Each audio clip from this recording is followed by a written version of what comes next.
So you got yourself this 4 Shashibo box set, and you want to know what to do with it. Well, first of all, I like exploring with this one because we've got this really nice red design for the outside of the cube. We've got blue and yellow in there, our 3 primary colors.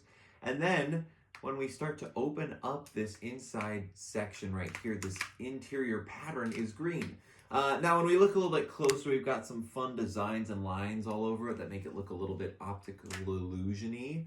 But with that design, we can really see no matter where the Shashibo is, even if it's in a weird scramble like this shape we call the barn door, we've got the outside of our cube, the outside of our ball, and then this blue and yellow that are interchangeable between shapes. So if I were to make the UFO, I can make it with that blue or that yellow design. So optical illusion ends up being a really nice one to learn how to use your Shashibo with.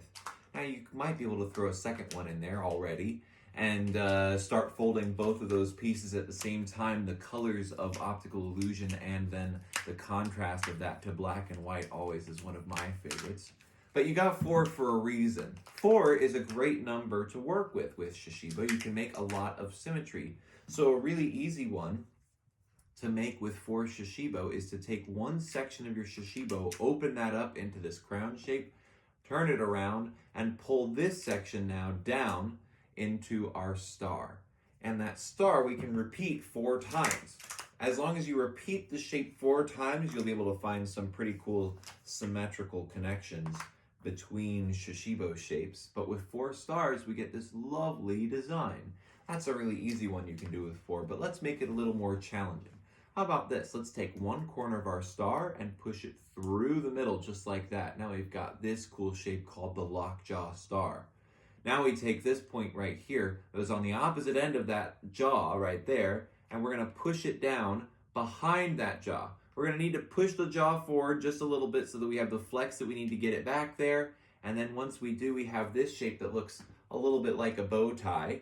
Or we can take those pieces that we just tucked behind one another and pull them apart into this shape called the Z. So let's make another Z.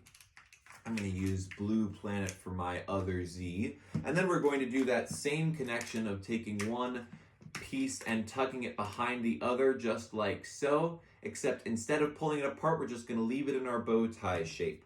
So we need 2 Z's and 2 bow ties, and once we have those, we can take this end of the Z, this right angle right here, and I can connect it right in that missing section of my bow tie. Now I take another Z, and I put